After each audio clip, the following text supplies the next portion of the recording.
Cada uno de nosotros al menos una vez ha escuchado la frase rasca a un ruso, encontrarás un tártaro. Sin embargo, lo que se quiere decir no son los tártaros actuales, con los que realmente tenemos raíces genéticas comunes, sino los llamados tártaros mongoles míticos, de los cuales no existe información confiable. No tenemos hallazgos arqueológicos ni pruebas genéticas de su existencia en nuestro territorio. No existen pruebas documentales que puedan confirmar que realmente existió este mítico yugo tártaro mongol. Y lo que es importante, toda la lógica sobre la cual podríamos hacer tales conclusiones también no resiste la crítica. Es por eso que, en realidad, nos enfrentamos a un mito que todavía se cultiva activamente en diversas fuentes. Pero si es un mito, entonces surge la pregunta, ¿quién y por qué inventó esta leyenda? Y si ves este vídeo hasta el final, podrás resolver este asunto de una vez por todas. Muchos ya saben que la historia de Rusia fue escrita en gran parte por historiadores alemanes. Ya hemos hablado de esto en nuestros episodios, cuyos enlaces estarán en la descripción. Y te sorprenderás cuando descubras que distorsiones y mentiras evidentes fueron introducidas en las fuentes históricas. Ya en la antigüedad, científicos como Lomonosov escribieron sobre cómo las disertaciones de Miller y Bayer, que aún se enseñan en las escuelas, formaron nuestra visión de la historia.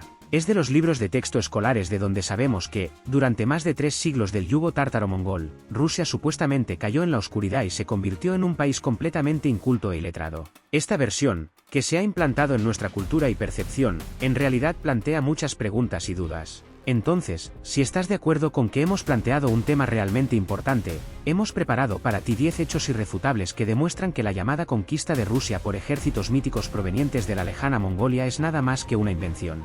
Es el mismo tipo de mito que la imagen inventada de los tártaro-mongoles. Primera prueba, el término tártaro-mongoles no se encuentra en los anales rusos antiguos. Esta palabra no aparece ni en Tatishchev, ni en Karamzin, ni en Lomonosov, lo que en sí mismo es una prueba clara de su origen artificial. No es casualidad que esta combinación de palabras no sea ni un autónimo ni un nombre étnico de los pueblos que habitan en el territorio de Mongolia. Como se ha descubierto, este término fue introducido en la circulación científica solo en 1823 por el historiador Naumov. De esta manera, nos enfrentamos a un concepto creado artificialmente que no tiene base histórica. Es importante entender que el proceso de formación de la ciencia histórica en Rusia a menudo dependió de la situación política. En los siglos XVII y XVIII, los gobernantes de Rusia intentaron fortalecer su influencia y autoridad, y para ello, a menudo utilizaron la investigación científica para justificar ciertas decisiones políticas. Una de esas decisiones fue la aceptación de la idea del yugo tártaro-mongol. Los historiadores de la época apoyaron activamente esta hipótesis, porque confirmaba la idea de los oscuros siglos en la historia de Rusia, lo que permitía justificar reformas y cambios. Segunda prueba está relacionada con la genética. El conocido científico ruso, el académico Konstantin Scriabin, escribió que en los genes de los rusos modernos prácticamente no se encuentran características mongoloides, lo que refuerza la refutación de la teoría del yugo tártaro-mongol. Los estudios genéticos modernos, que siguen la distribución geográfica de varios marcadores de ADN, confirman que en el territorio de Rusia, particularmente en la parte europea, no existen haplogrupos característicos de los pueblos asiáticos, incluidos los mongoles. Esto significa que no existen huellas genéticas que indiquen la presencia prolongada y masiva de los nómadas mongoles en nuestra tierra. Los estudios genealógicos han demostrado que en el genoma de la mayoría de los europeos modernos hay haplogrupos que se pueden rastrear hasta los antiguos indoeuropeos, pero no hay datos que sugieran la presencia significativa de elementos pertenecientes a los pueblos mongoles. Esto hace aún más dudosa la afirmación de un gobierno mongol de siglos en Rusia. Tercera prueba tiene que ver con la composición de las tropas. El rey húngaro que describió la composición del ejército de la Horda afirmó que en su mayoría consistía en pueblos eslavos, rusos, búlgaros y otros pueblos que él denominaba incrédulos. Es notable que los propios mongoles casi no se mencionan en este ejército. Por lo tanto, podemos concluir que en la llamada Horda había muchos más eslavos que mongoles, lo que también pone en duda la teoría del yugo tártaro-mongol. Además, las fuentes históricas de otros países de la época describen el ejército mongol como una unidad mixta. Por ejemplo, el famoso viajero Marco Polo, que estuvo en esos lugares, describió a la Horda como un imperio multicultural, compuesto por una enorme cantidad de pueblos, incluidos rusos, tártaros, búlgaros, así como eslavos y otros pueblos vecinos. Esta es otra señal de que no existía un único ejército mongol, como a menudo se nos presenta. Cuarta prueba está relacionada con la antropología. Las investigaciones arqueológicas modernas realizadas en el territorio de Rusia también refutan el mito de la presencia masiva de mongoles en nuestra tierra. En los últimos años, los arqueólogos no han encontrado entierros mongoloides en los túmulos rusos de los siglos X-XII. Este descubrimiento científico es absolutamente irrefutable y pone en duda todas las teorías sobre la conquista masiva de Rusia por los mongoles. Algunos historiadores intentan afirmar que los mongoles pudieron haber ocultado sus tumbas, pero esto es poco probable, especialmente si consideramos que, según las descripciones de la época, los mongoles no eran conocidos por ocultar sus entierros. Existen investigaciones arqueológicas que muestran que en las regiones donde supuestamente existía la influencia tártaro-mongola, no se han encontrado huellas de arte mongol, arquitectura o vida cotidiana. Al contrario, los hallazgos indican que los habitantes de esas tierras continuaron llevando su vida habitual, sin grandes cambios. Quinta prueba tiene que ver con el lenguaje. En el idioma ruso no hay absolutamente ningún préstamo del mongol. Esto es sumamente inusual si consideramos que incluso entre los pueblos vecinos se produce un intercambio constante de palabras y expresiones. Por ejemplo, como resultado de las guerras de siglos con los franceses, el ruso ha incorporado una gran cantidad de préstamos. Sin embargo, a pesar de los largos contactos con los mongoles, no hay una sola palabra mongola significativa en el idioma ruso. Este es otro argumento sólido en contra de la teoría del yugo tártaro-mongol. Además, la mayoría de las palabras extranjeras que entraron al ruso aparecieron en una época en que teníamos contactos estrechos con Europa occidental, en particular con Polonia y Lituania. Esto también confirma que los estrechos vínculos con los mongoles no llevaron a un gran préstamo lingüístico.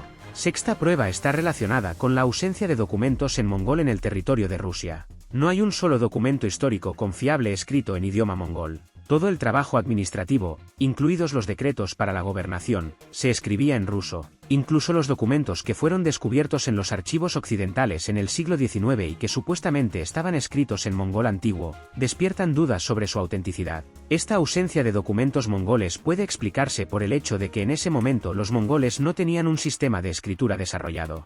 La escritura mongola tradicional comenzó a desarrollarse solo en los siglos XIII-XIV, y antes de eso, los mongoles usaban la tradición oral para registrar los eventos más importantes. Además, la mayoría de los documentos que se encuentran en los archivos están relacionados principalmente con investigadores occidentales, lo que plantea dudas sobre su autenticidad. Séptima prueba se refiere a la enorme distancia que el ejército mongol debía recorrer. Las investigaciones modernas muestran que para atravesar las vastas distancias entre Mongolia y Rusia, los mongoles necesitarían tener posibilidades logísticas increíbles, que no tenían en esa época. Sin un sistema desarrollado de suministros, sin suficiente comida y equipo, habría sido imposible recorrer tales distancias, especialmente dadas las condiciones climáticas y geográficas. Los expertos en logística militar señalan que ningún ejército histórico habría soportado tales desplazamientos sin un suministro sistemático y una infraestructura de apoyo.